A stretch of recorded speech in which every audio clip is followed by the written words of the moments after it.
Naku, tumataas na yung tubig dito sa aking dinaraanan ngayon. Kung mapapansin nyo, mas tumataas pa yun ako. Ready na kami sa aming uling pagsabak sa malakas na ulan. Kailangan mag-prepare din tayo, di ba? Hindi natin alam kung anong mangyayari. Kung mapapansin nyo, ginawang evacuation center yung isang building na sarado pa dyan. Tol, hindi pa yun.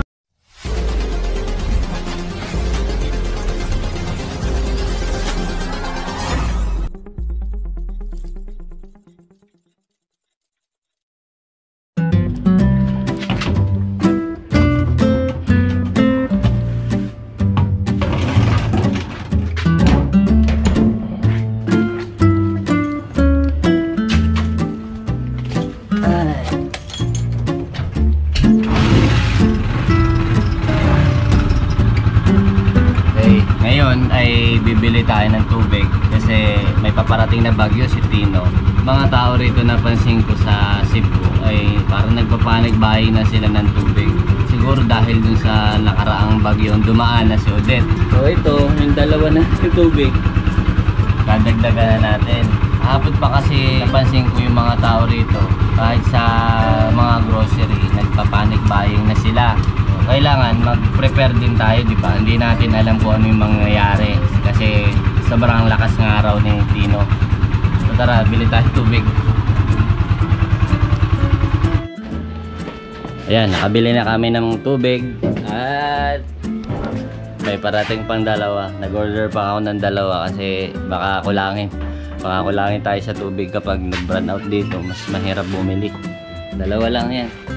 Walang pong kulang pa yan pero may parating pang dalawa. So nagpa-panic buying na yung mga tao. So importante ang tubig, napaka-importante.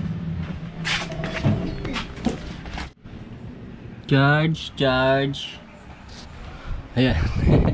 Mag-charge tayo ng mga gamit. Balay natin baka biglang mag-run out mamaya. So ayan, naka-ready na rin tong ating mini chargeable lamp. Ayan, okay siya. Diba? Ganda. Yan. Inahanda ko na lahat para mamaya kung lumakas man to at sana ay wag naman, at least prepare tayo. Ito yung mga batteries natin. Ito sa radyo. Yung transistor radio, okay na. Nakabili na rin ng tubig. May konting stock naman ng pagkain dyan. Kagabi, kahapon nakapamili. So mamaya susunduin ko si Mrs. Easy Rider. I hope mga 3 PM. So siguro ganun yung oras yung pasok ng bagyo mamaya. O medyo kalakasan dito. Sana naman wag na. Papakita ako sa inyo. Try natin mag-video habang papunta tayo dun sa trabaho niya.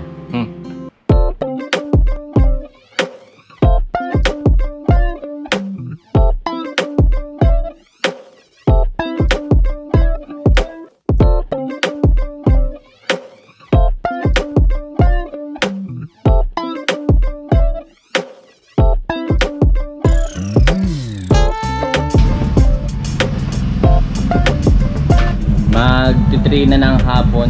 So, medyo tumila naman yung ulan. So magsusundo muna ako sa trabaho.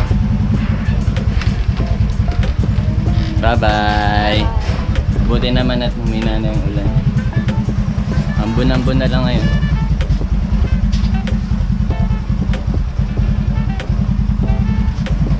Good thing. Sana hindi na ito lumakas para wala na maperwisyo. So let's idol, binabaybay na natin itong mga daan dito. So napapansin ko rito sa bawat mineral station na napupuntahan natin, parang napakaraming tao. Kasi ito sa mga nagpa-panic buying dahil ang tubig dito sa Cebu ay napakahalaga. Siguro dahil nga rin sa mga nangyari, mga bagyong Odette, natuto na rin ng mga tao. So simula kaninang umaga, pinagmamasdan ko na itong mga nasa paligid, kung ano ginagawa ng mga tao. Halos lahat sila namimili ng mga pagkain, namimili ng mga tubig tubig, isa sa mahalaga. Ito nga, isa nga itong tubig na to. So itong mineral station na tong nadaanan natin ngayon na to. Yan, walang katao-tao dyan kanina umaga. Pero open na siya, pero ngayon kung makikita nyo, na pila-pila na sila. Kahit sino naman siguro kapag ganito yung nakita mo, talagang mapapabili ka na rin ng tubig. Tataka ka na lang siguro kung bakit yung mga tao rito sabay-sabay silang bumibili, hindi pa naman ganun kalakas ang ulan. Siguro nga dahil sa mga naranasan nila dito nung nakaraang bagyo. Dami pa rin tao dito sa kabilang station, talagang halos mapaglagyan din ng karayom. Patuloy pa rin ako sa aking pagmamotor dito habang papunta ako sa trabaho ni Mrs. Easy Rider. Ang tanging na lang pinagmamasdan ko yung mga ginagawa ng mga tao sa paligid. Mabuti na lang sa mga oras na ito ay hindi pa rin ganun kalakas ang ulan, kaya panatag ako. Pero nag-iingat pa rin naman ako dahil alam ko madulas ang kalsada rito. Dalas rin naman ng aksidente rito, lalo na yung mga nagmomotor pa rin talaga rito hindi maingat. So binabaybay nga natin sa mga oras na ito ang Punta Inganyo, na kung saan ay nakapalibot dito ang dagat. Marami rin residente ang nakatira dito malapit sa gilid ng dagat. So sila ay unti-unti na rin lumilikas. Nagulat na lang ako dito sa lugar na ito dahil kung sa araw at maganda ang panahon. At sa tuwing nakikita ko ay napaka-busy nitong lugar na ito. Maraming tao sa paligid. Pero ngayon no, parang wala ang katao-tao. Hanggang sa nakita ko nga itong isang pamilya rito na sumakay sa pampapublikong sasakyan. Hanggang sa dumating na rin ako sa aking destinasyon. Dito na tayo. Hinihintay ko na lang siyang dumating. So medyo kung napansin nyo sa video kanina, maampun talaga sa ang dami nag-i-evacuate. Pero in fairness dito, welcome dito sa pinagtatrabaho na niya yung mga employee mag-evacuate dito. Pero okay naman yung lugar namin, saka hindi naman kalayuan papunta rito. Pero hintayin ko lang siya tapos larga na din tayo. Dahil first time nga natin dito sa Cebu, so medyo nagulat ako dun sa alis to na yung mga tao, di ba? Aware na sila sa mga nangyayari dito sa Cebu, sa mga possible na mangyari dahil dito sa Bagyong Tino. Kadugay. Sige na, larga na tayo, bye-bye.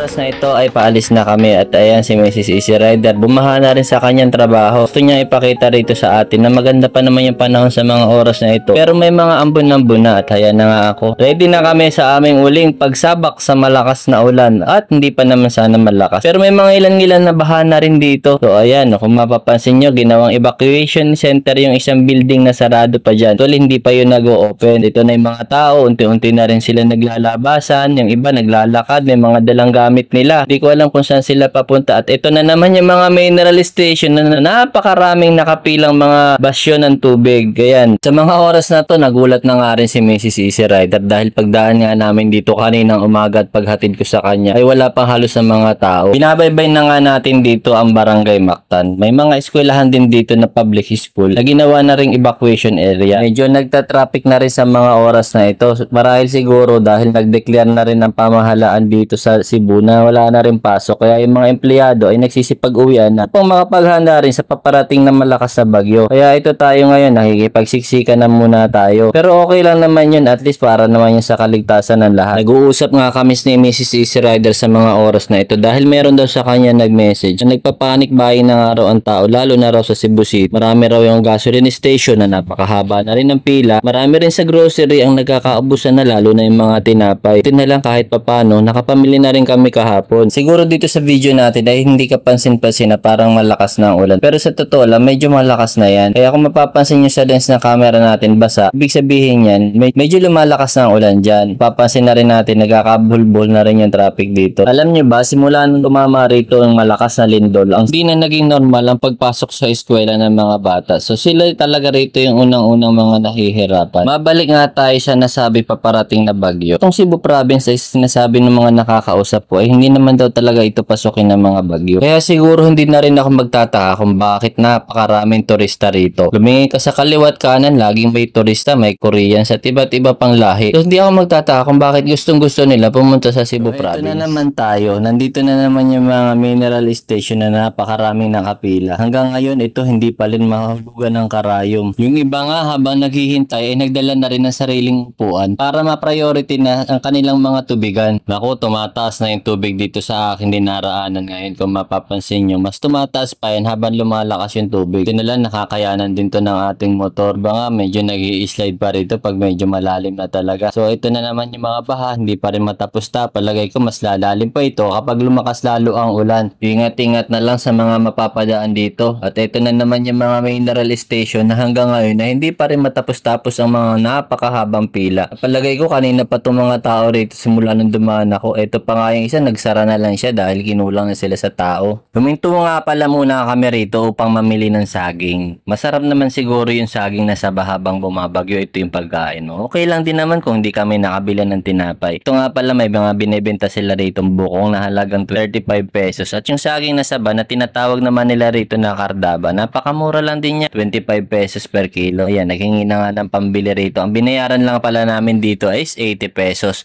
80 pesos na yan, dalawang sapa. Okay, time check. 9 p.m. 9 p.m. na rito sa Cebu. So, nag-charge na rin tayo ng ating power bank. Ayan. Ito ay 70,000. Nagre-ready na nga tayo. Kung sakaling mag-run out man, at least may magagamit tayong power bank. So, tingnan natin dito sa labas. Ayan. Medyo malakas na, medyo nagkakahangin na rito. Buti na lang at mayroon din tayong motorcycle cover. Ito yung ano ngayon, medyo lumalakas na yung hangin. Pero hindi pa naman siya ganun kalakas na katulad talaga may bagyo. Parang normal pa lang din naman yung ulan. Pero umuulan na. Ang ginagawa niyo, Dad? Vlog. So mamaya obserbahan ko ulit to. Siguro kapag kung ano man yung mangyari, lumakas man, bukas mag-upload ulit ako ng video. Tingnan natin kung ano yung nagiging aftermath dito. Puro hindi naman na ito lalakas ng ganun. Pero sabi sa balita ay possible pang lumakas mamaya, mga hating gabi hanggang madaling araw. So mag-aalas 9 pa lang dito ng gabi. Pero kalmado pa rin naman. Yung ulan ay hindi pa rin naman ganun kalakas. Tingnan lang natin kung ano yung mga susunod na mangyayari.